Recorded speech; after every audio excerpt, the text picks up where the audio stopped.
illogical decision can destroy an otherwise perfectly planned lie.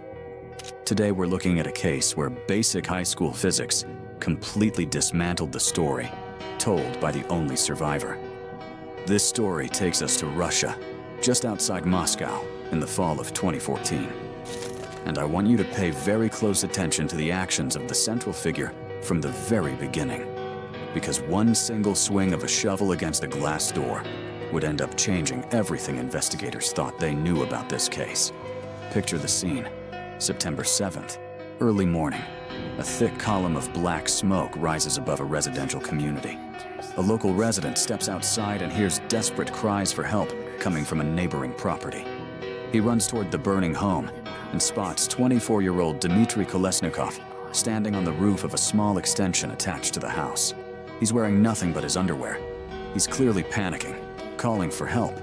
Yet for some reason he refuses to jump down, even though the drop isn't particularly high. Naturally, the neighbor brings over a ladder and helps him get to the ground safely.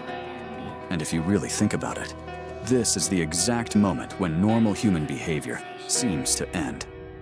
Ask yourself this: what would most people do if they knew their family was still inside a burning house? They'd rush toward the building. They'd look for another way in. They'd ask for help. They'd do something. But Kolesnikov doesn't even look toward the open entrances. Instead, he calmly finds a shovel in the yard, walks around the house, and swings it directly into a glass kitchen door. Why would anyone allow fresh oxygen into a structure where a fire is already smoldering? It's basic physics. The sudden airflow creates a dangerous ignition effect. Almost instantly, the house erupts into open flames. A roaring fire tears through the structure and cuts off any remaining route to safety. When the neighbor, trying to understand the situation, asks whether anyone is still inside, Kolesnikov calmly says the house is empty. But we already know that at that very moment, 4 family members are still inside. Fire crews battled the blaze for more than 10 hours. The flames were so intense that aerial support had to be brought in to drop water from helicopters. Without it, the entire structure likely would have collapsed much sooner. Only later that evening, after temperatures finally dropped, were rescue and recovery teams able to enter the remains of the home. Inside, they discovered the remains of Elena Pereverzeva, her older son Daniil, and 3-year-old twins Ivan and Maria. When I first reviewed the details of this case, I briefly thought it might be a terrible but ultimately accidental tragedy. Those things happen.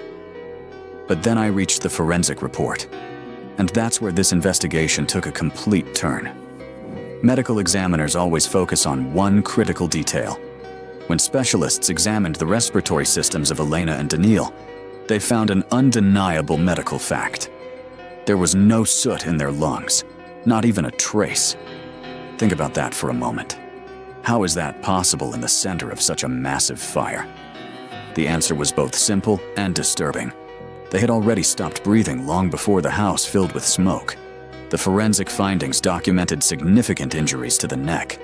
Investigators concluded that both Elena and Daniil had been asphyxiated before the fire began. The findings involving 3-year-old twins Ivan and Maria were even more difficult for investigators to process. Their blood contained extremely high levels of carbon monoxide. Their airways also contained smoke particles. Those findings point to one conclusion. Ivan and Maria were still alive when the fire spread through the house.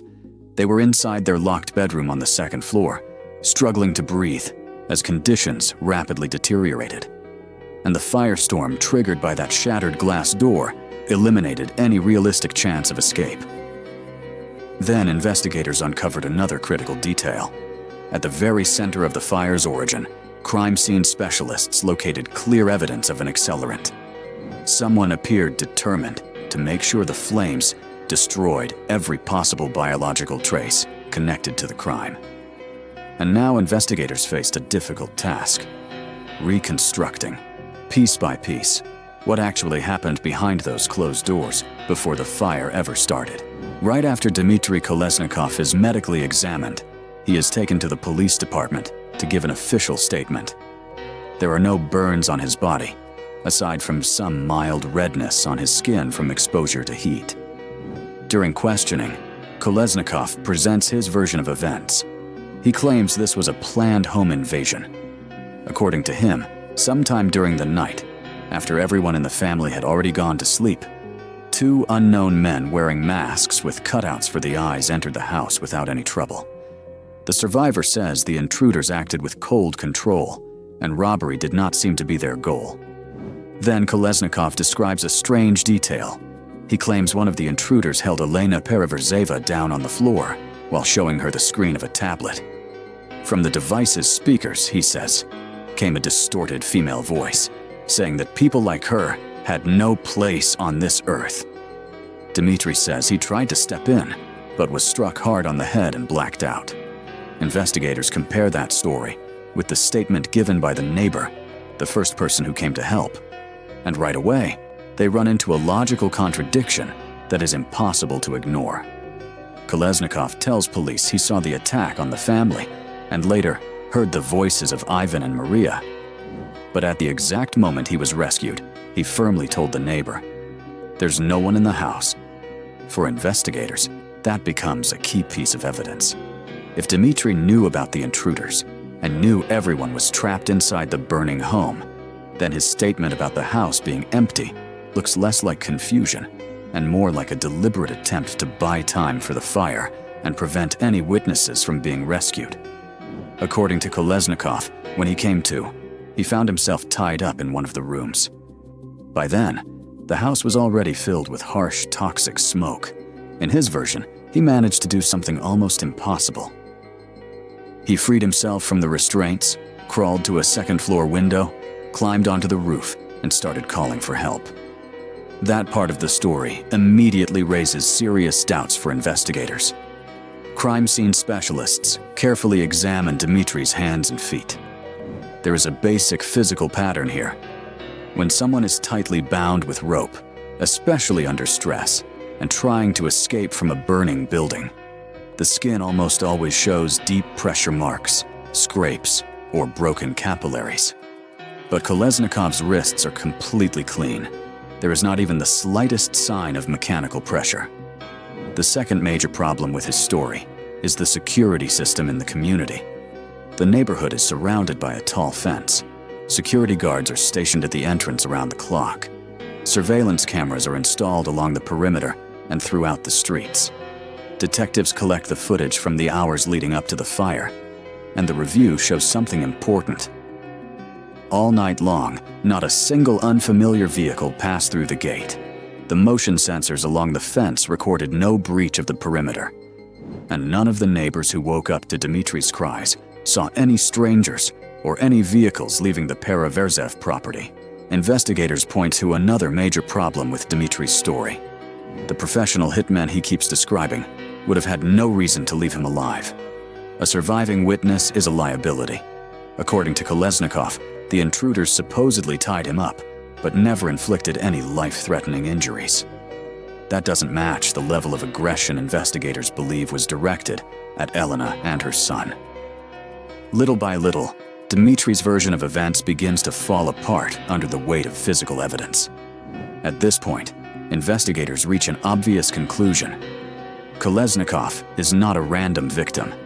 He is the only person known to have been inside the house during the critical time frame, and the only individual who could have committed the crime without immediately attracting the attention of community security personnel. He is taken into custody and placed in a detention facility for 10 days, while investigators continue building their case. And that's when an unexpected figure steps forward to defend him. Elena's older daughter, Daria Pereverzeva. Daria publicly demands Dmitry's release, insisting that law enforcement is targeting an innocent man. While Kolesnikov remains in custody, investigators begin taking a much closer look at the dynamics inside the Pereverzev family. And as they do, they discover that the central figure in this story may not have been Elena at all. Instead, attention shifts to her father, Ivan Chernov. A former senior executive at a major oil company, Chernov had built a family structure based on a simple principle: complete financial support in exchange for complete obedience. 23-year-old Daria and her live-in boyfriend had access to several high-end properties, including an apartment in one of Moscow's desirable residential districts and a separate studio apartment closer to the city center. Every month, Elena transferred roughly $1,100 to her daughter to cover living expenses. And that wasn't all. After Daria graduated from college, Ivan gave his granddaughter approximately $280,000 as what he described as startup money for her future. But that generosity came with expectations. Chernov openly criticized the lifestyle Daria and Dmitry had chosen. Daria had earned a degree in history from one of Russia's most prestigious universities, yet she showed little interest in pursuing a traditional career. Instead, she focused on painting, clothing design, and organizing dance performances. Much of the pressure, however, was directed at Dmitry. Ivan made no effort to hide his disapproval of the young man. He viewed Dmitry's background as unsuitable for the family's social status.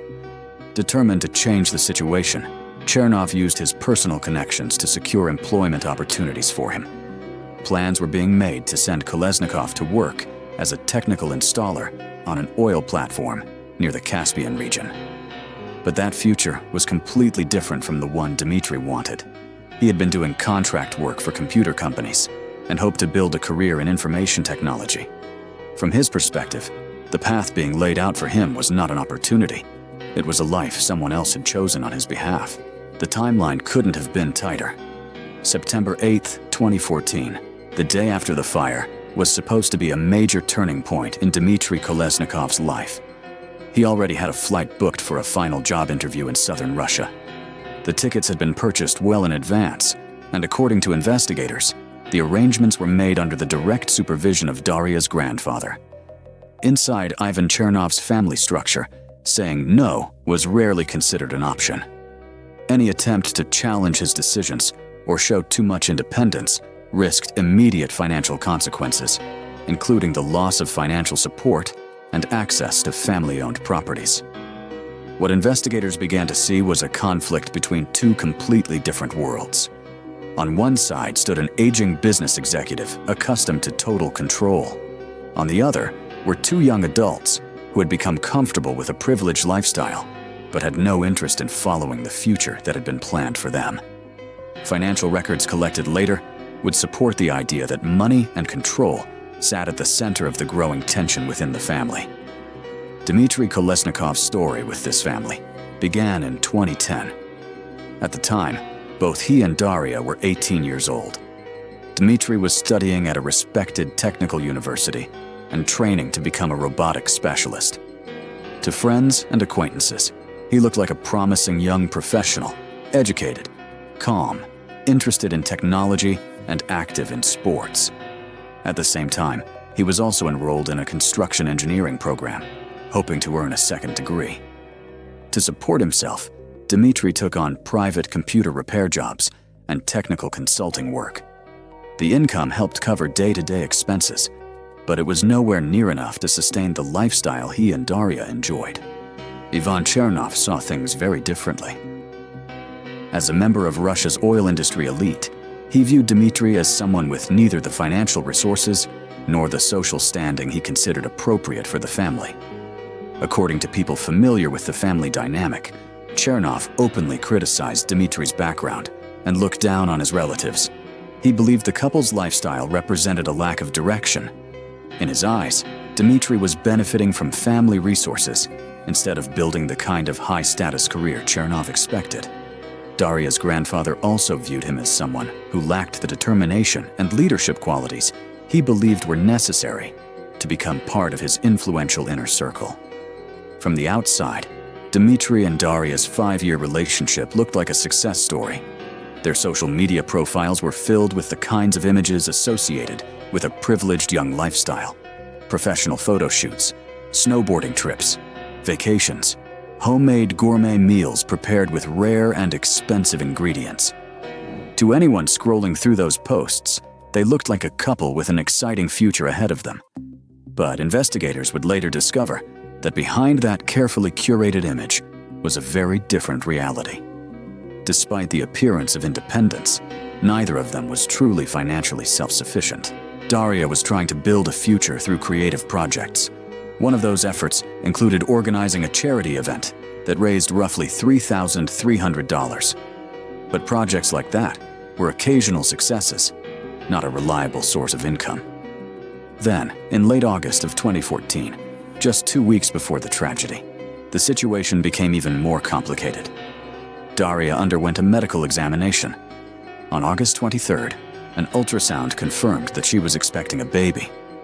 The news immediately sparked conversations about marriage and what many family members saw as Dmitri's final acceptance into the family.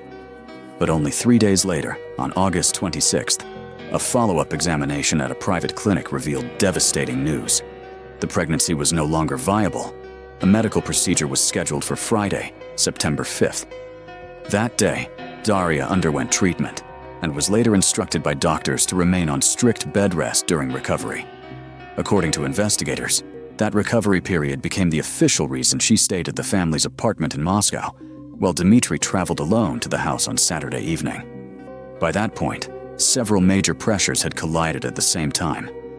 The loss of the expected baby came just as Dmitri was facing an approaching deadline regarding the job opportunity arranged by Ivan Chernov. That deadline was set to expire the following Monday. For a couple whose lives had long depended on Elena's financial support and Ivan's decisions, the situation had reached a breaking point. As the investigation continued, detectives shifted their focus toward Elena's personal life. What they found was a family history filled with complicated relationships and overlapping interests. All 4 of Elena's sons and daughters had different fathers.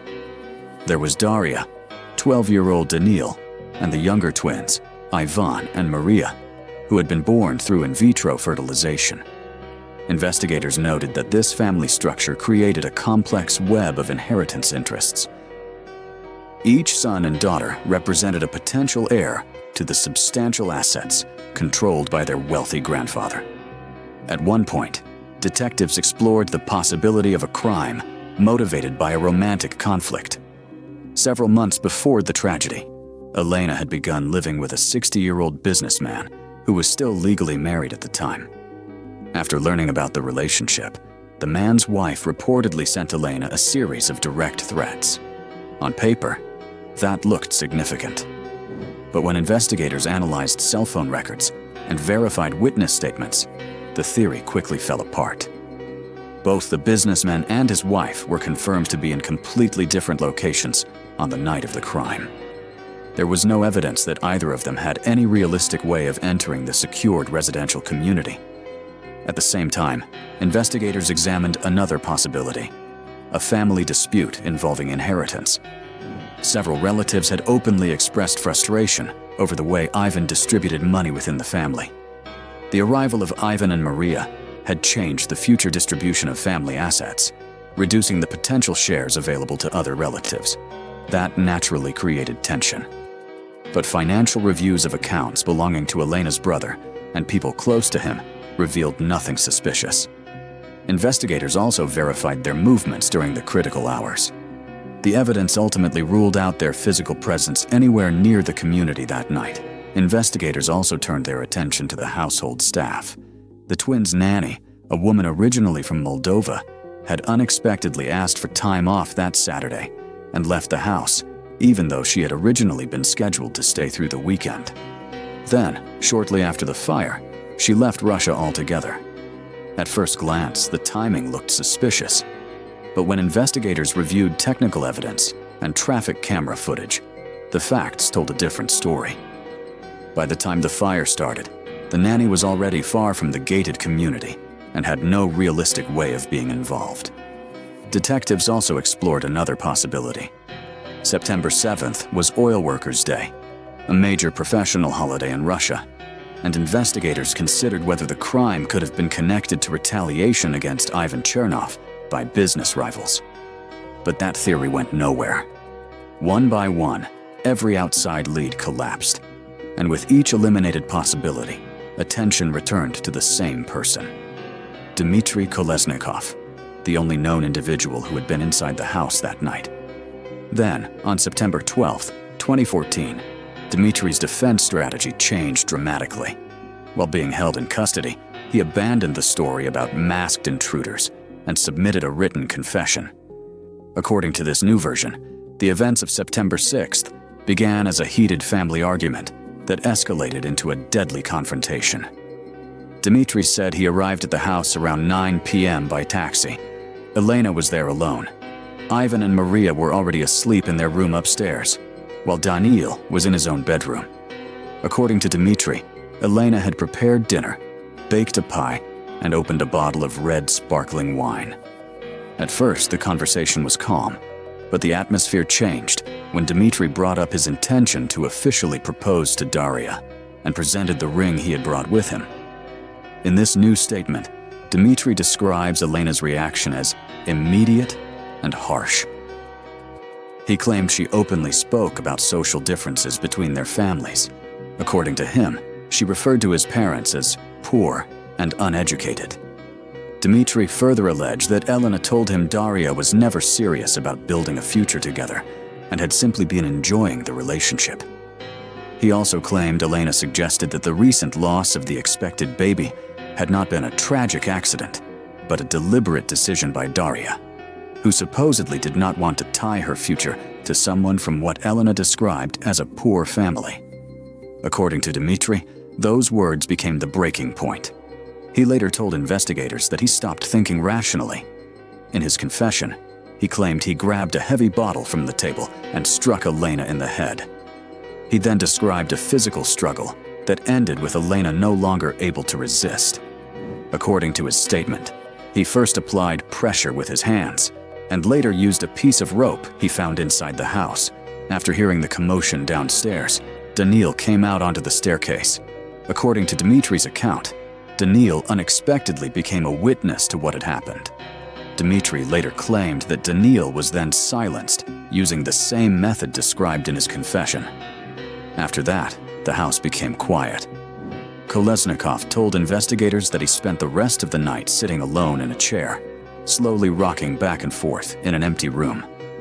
Only as dawn approached and the neighborhood began waking up, did he start thinking about the evidence he believed connected him to the crime. According to his statement, Dimitri found a container of flammable liquid in a storage area. He removed the clothing he said had been stained during the confrontation and soaked those items with the liquid.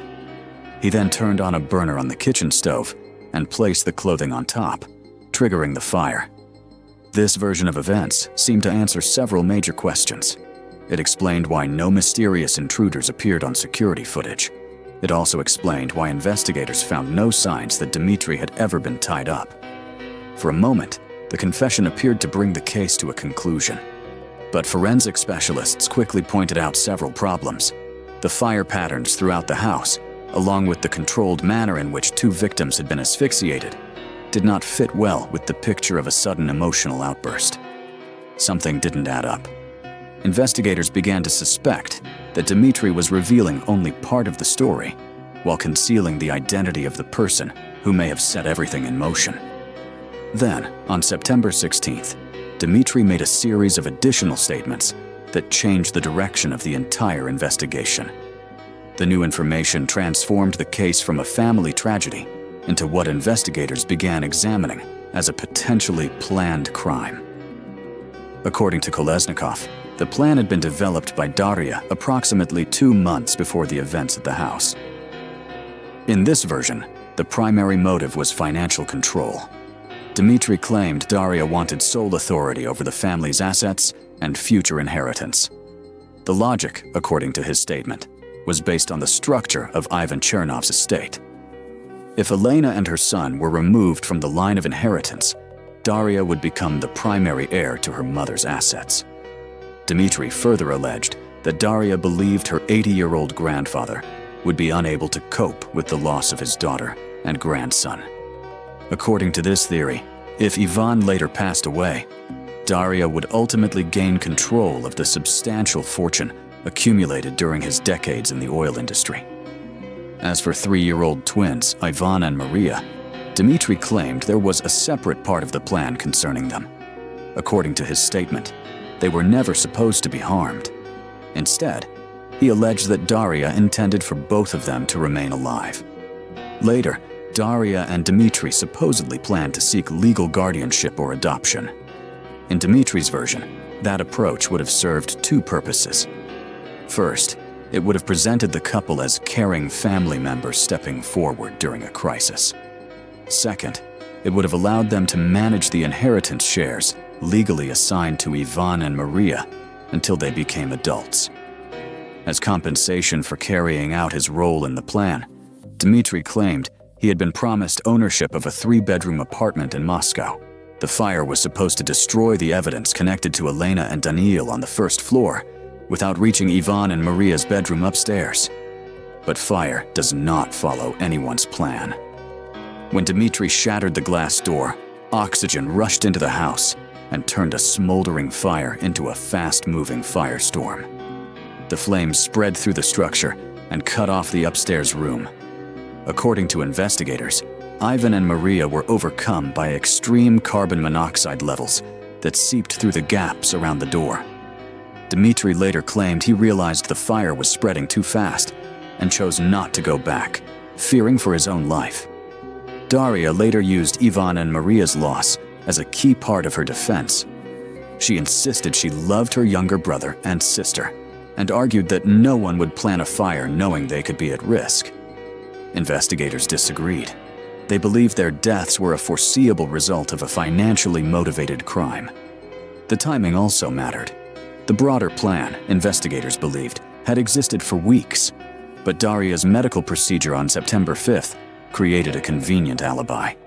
She was ordered to stay on bed rest in Moscow, while Dmitry had a legitimate reason to spend the night alone at Elena's house before his scheduled Monday departure. After the funeral, Daria left Russia for Thailand, where her father ran a diving school. She obtained a legal work visa, kept her real name, and regularly visited the Russian embassy to renew documents, meaning she was not hiding from authorities. While living abroad, Daria continued coordinating Dmitry's defense from a distance. She publicly claimed that his confession had been obtained through intense psychological pressure while he was in custody, and insisted he was innocent. According to Daria, the original story about unknown intruders was the truth, and Dmitry had no involvement in the crime. At the same time, the family itself began to fracture. Ivan Chernov, who initially appeared willing to support Dmitry, completely reversed his position and became one of the prosecution's key witnesses. The turning point, he said, was Dmitry's behavior during the fire. Chernov repeatedly asked one question: why did a healthy young man save himself but make no attempt to help Ivan and Maria? The conflict soon became public. Family members demanded that Daria stop defending Dmitry, but she refused. In response, financial support was cut off, and investigators intensified their focus on her possible motive and inheritance-related disputes. Then, in December 2016, a dramatic moment changed everything. After nearly 2 years in Thailand, Daria voluntarily returned to Moscow to testify on Dmitry's behalf. She entered the courthouse believing she was only a defense witness. Instead, immediately after her testimony, police arrested her in the courtroom. An arrest warrant had already been issued months earlier. From that moment on, Daria was no longer viewed as a witness. She became an official co-defendant in the case. In the spring of 2017, Dmitry was convicted and sentenced to life in prison. The court concluded that the crime had been committed in coordination with another person whose case was being handled separately. That person was Daria. Her own trial followed in 2018. The defense argued that a true mastermind would never voluntarily return to court. Prosecutors countered that Daria believed there was not enough direct evidence to convict her. The case remained controversial because investigators never found direct communications proving a conspiracy. No messages, recordings, or written instructions existed. Much of the prosecution's case relied on Dmitry's earlier statements and the financial motives surrounding the inheritance. Ultimately, the jury delivered a narrow decision. 7 jurors voted guilty. 5 voted not guilty. In April 2019, Daria was convicted of organizing and encouraging the crime against her mother and brother, and received a 16-year prison sentence. After the verdict became final, Daria sent a letter to Ivan Chernov. In it, she admitted that supporting Dmitry for years had been a mistake. She described him as someone who now frightened her and claimed she had failed to recognize the danger he posed. Chernov never responded. In the end, the family fortune, the apartments, and the assets that had fueled so many conflicts lost their meaning. Part of the family was gone. Others were serving lengthy prison sentences, and the life everyone had fought over no longer existed. What remained was a case that still sparks debate today because of one question that has never completely disappeared. Was the evidence enough to prove? San Antonio, Texas. The gated community of Anaqua Springs. $1 million homes. Around-the-clock security. Surveillance cameras everywhere you look. People pay a fortune to live here because they believe it's one of the safest places imaginable. Just after 9 o'clock in the morning, a call comes into emergency services. The owner of one of the homes sounds frantic. He tells the dispatcher that his girlfriend has just shot her 2 daughters and then taken her own life. Officers rush to the scene and find the homeowner standing on the manicured lawn outside the mansion. He appears overwhelmed, covering his face with his hands. But almost immediately, responding officers notice something that stands out. There isn't a single tear on his face. Inside the home, on the 2nd floor, detectives discover the bodies of 37-year-old Nicole Olson, 16-year-old Alexa, and 10-year-old London. A handgun is lying beside Nicole. There's just one problem. The weapon doesn't belong to her. It belongs to the same man who is now standing outside, putting on a display of grief. Then something happens that completely changes the direction of the case. The screen of Nicole's phone suddenly lights up. A routine message arrives from a co-worker at the salon. Your client is already here. Think about that for a moment. Would a woman who had supposedly just wiped out her entire family be making plans for her workday that morning and confirming appointments with clients? How did one of the most secure homes in Texas become the scene of such a devastating crime? And why did the only surviving adult offer investigators a fully formed explanation from the very beginning? To answer those questions, we need to find out who exactly came together under this roof and what secrets they had been keeping. To understand how these people ended up living in the same house, we need to go back several decades. What we find are 2 completely different worlds that, under normal circumstances, never would have crossed paths. Let's start with the woman. Nicole Olson was born in 1981 and learned very early what it meant to lose the people closest to her. In 1988, her father passed away from a fatal overdose involving prohibited substances. In 2001, her mother died from heart disease. Life forced Nicole to grow up fast. At 15, she became a mother to her son, Skylar. 2 brief marriages followed. First came James Nobles, then Carlos Montes, a United States Marine. After her divorce from Carlos, she continued raising her older daughter. Later, she entered a relationship with Hector Briviescas, and together, they welcomed her younger daughter. Life seemed determined to test this family at every turn. At one point, unpaid child support obligations connected to her first marriage grew to $24,000. Nicole took whatever work she could find. She spent time working the register at a Mexican restaurant, where part of every paycheck was automatically withheld to help cover the debt. Eventually, she trained as a cosmetologist.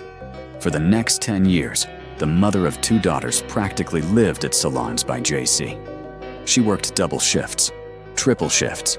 She pushed herself to the limit, supporting herself, her son, and her daughters through hard work alone. Every dollar she earned came from long hours, determination, and a refusal to give up, no matter how difficult things became. Now take a closer look at the man who was standing on that lawn that January morning. Charlie Wheeler was born in 1986 into a wealthy family from Fredericksburg, Texas. His parents owned a massive ranch and made millions through oil industry contracts. Charlie dropped out of college during his freshman year and followed in his father's footsteps into professional rodeo. Later, he used his winnings to launch a security company that worked with oil production businesses. By the age of 24, he had successfully sold his first company, started another one, and reached an astonishing level of income, reportedly bringing in around $160,000 a day.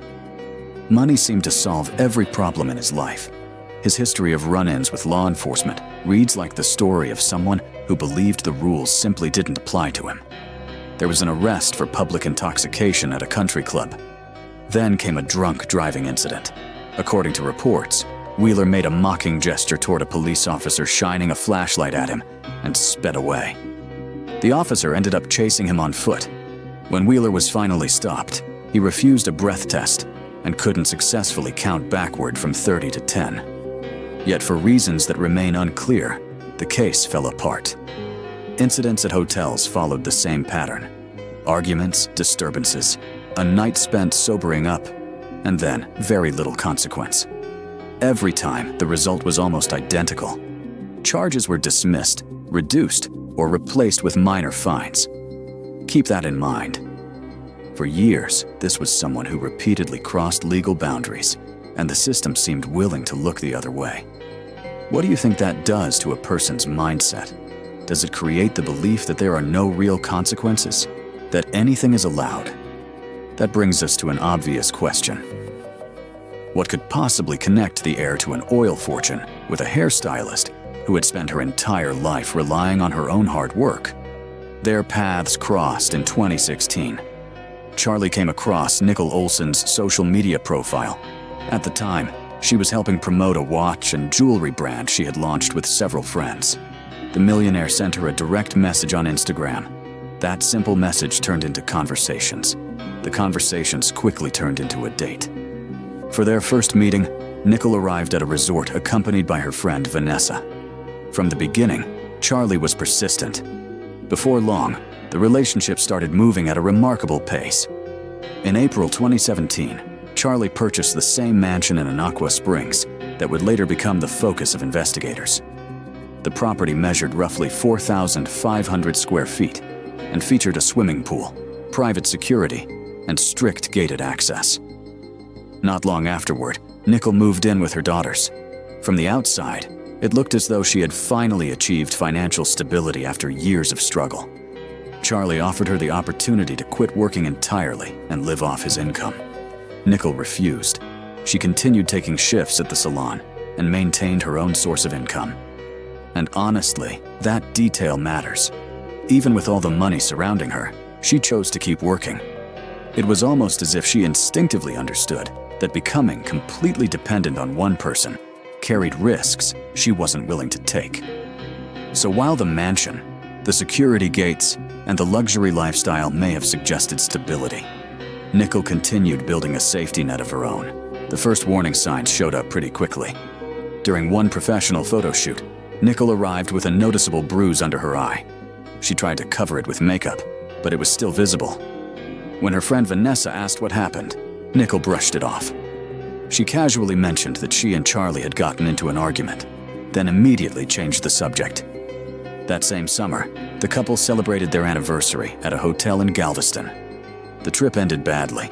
An argument escalated to the point that hotel security stepped in and removed Charlie from the property. Think about how a reasonable person might handle that situation. Most people would gather their belongings and leave. Charlie did that too, but he took it a step further. He packed up his things, grabbed Nicole's luggage, took her cell phone, got in his car, and drove away. He left her completely alone in an unfamiliar city with no way to communicate. Nicole eventually made her way to a friend named Monica. The two talked for 17 straight hours. Nicole cried. She described ongoing humiliation and constant emotional pressure. More importantly, she made a firm statement. "I'm leaving him." At least that was the plan. The very next day, she boarded a flight and returned to the mansion. After that conversation, Monica disappeared from Nicole's life entirely. As time went on, Charlie's control only became more apparent. In January 2018, Nickel and Vanessa went to a basketball game together. While they were out, Charlie repeatedly called Nickel's phone, over and over. Eventually, he demanded that Vanessa get on the line.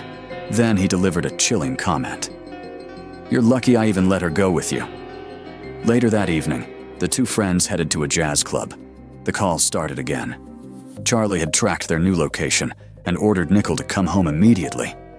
That summer, Vanessa visited the couple at the Anaqua Springs mansion. The two friends were relaxing in the hot tub when Charlie suddenly walked into the backyard, visibly furious. The reason was almost unbelievable. Someone had dropped a piece of pepperoni on the kitchen floor. Charlie ordered Nickel to get out of the water and clean up after her daughters. He did it in a way that seemed intentionally public and degrading. Not long afterward, another argument erupted when the home's audio system malfunctioned. Once again, Charlie blamed everything on Nickel's daughters. The atmosphere became so uncomfortable that Vanessa left just 2 hours after arriving. As she was heading out the door, she looked at Nickel and said something that stuck with her. "You look like a guest in your own house," Nickel quietly nodded. "This is Charlie's house, not mine." Vanessa never visited them again. By that point, Nickel's isolation was nearly complete. Before long, she rarely left the gated community except to go to work, or when Charlie personally approved it. Throughout 2018, tensions inside the mansion continued to build. We don't know exactly what was happening behind those closed doors. What we do know comes from court records. During a 12-month period, patrol units were dispatched to that address 4 separate times. The documents do not reveal what triggered those calls, but they do establish one important fact. Something serious enough to draw law enforcement attention kept happening inside that home. By then, Nickel had become increasingly withdrawn and had almost completely cut herself off from the outside world. What no one realized at the time was that Nickel had already started putting together a real exit plan. About a month before the tragedy, she began actively searching for a new place to live.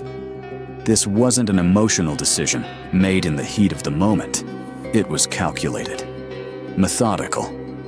She toured rental apartments, compared options, and looked for a place that would work for both her and her daughters. Now let's slow down and examine the timeline of January 9th, 2019. This day is absolutely critical because the events of those final hours directly conflict with the story that would later be presented as the truth.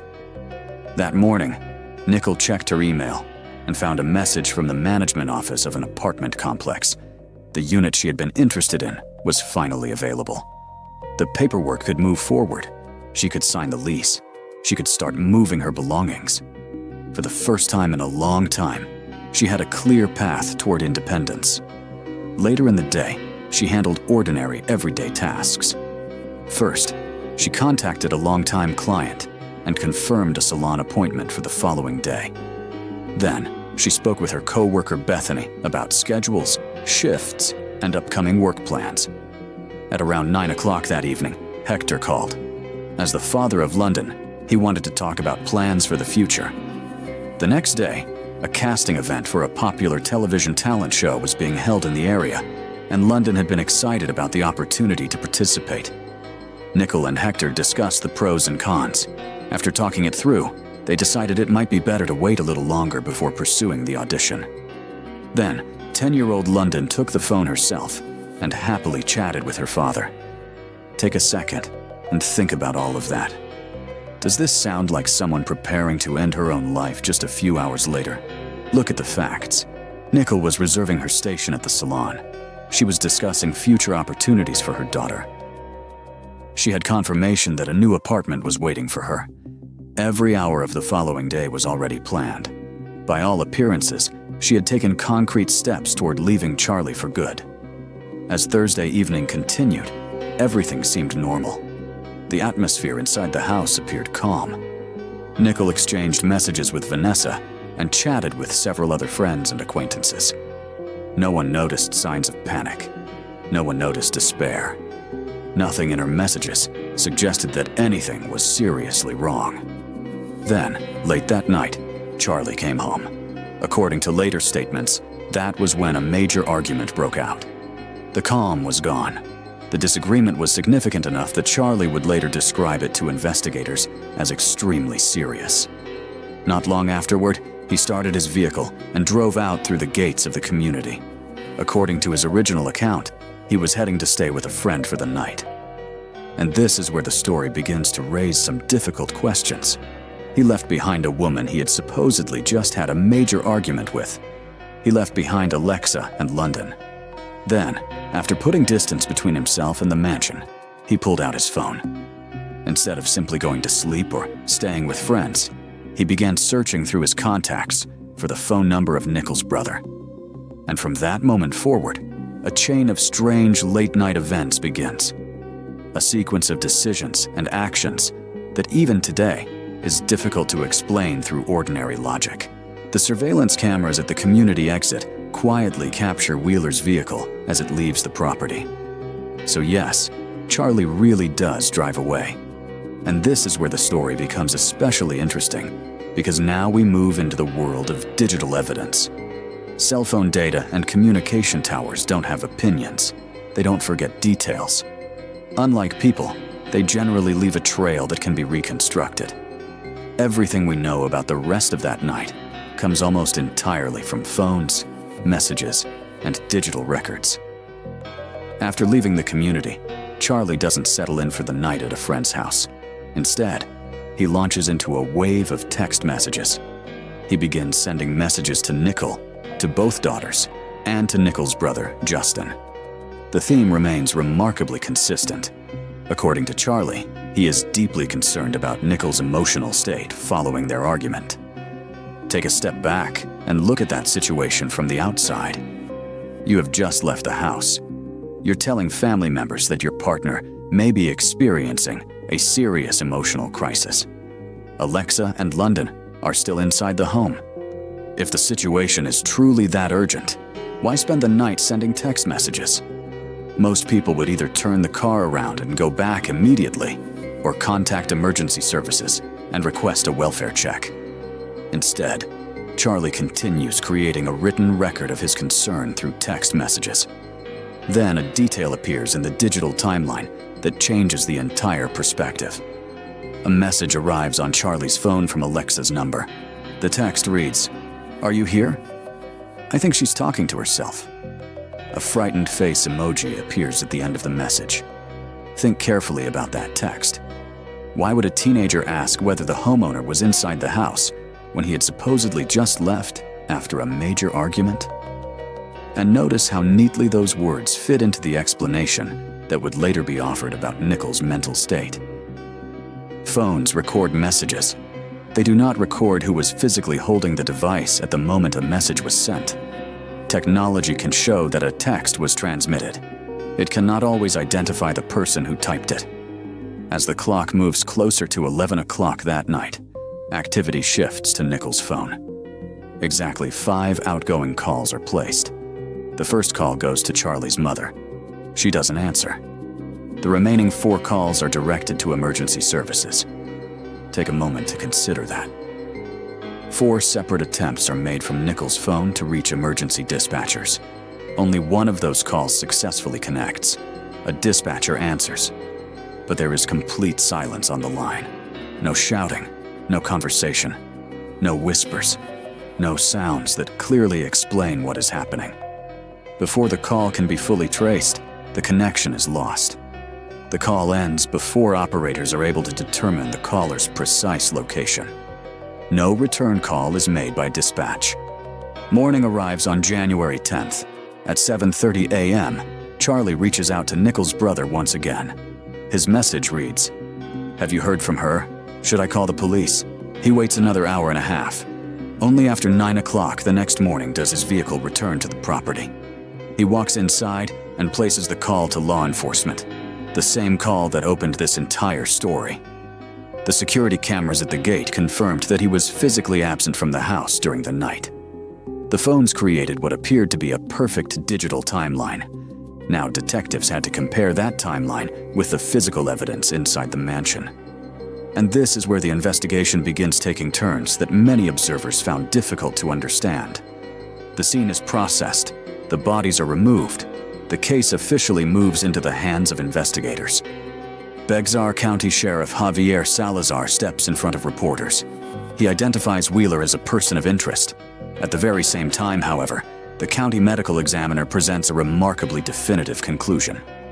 According to the official finding, the incident involved the deaths of the two daughters, followed by Nicole taking her own life.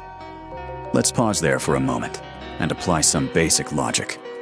What evidence supported such a firm conclusion so early in the process? In cases involving firearms, one of the most important forensic questions is whether residue from a discharged weapon can be found on the hands of the person believed to have fired it. Were tests performed on Nicole's hands? Were similar tests conducted on Charlie when he returned the following morning? Authorities never publicly released those results. No document was ever presented to the public showing definitive proof that Nicole had physically fired the weapon. There's another critical detail we need to keep in mind. The firearm was legally registered to Charlie Wheeler. According to records, it was routinely stored in his bedside table and was reportedly kept there without the safety engaged. Naturally, his fingerprints would be expected on that weapon. And because the couple lived together, the presence of his biological traces anywhere inside the bedroom could easily be explained as ordinary daily contact. Now look at the actions of the only surviving adult connected to the scene. Rather than actively assisting investigators and answering questions, Charlie quickly hired attorneys. He declined further cooperation with investigators. But what stands out even more is how he interacted with the families left behind. Just hours earlier, he had been sending message after message expressing concern about Nicole's emotional condition. Now, according to those close to the case, he completely withdrew. He never reached out to Carlos or Hector, the fathers of Alexa and London, to offer condolences. Nothing. No call. No message. No contact at all.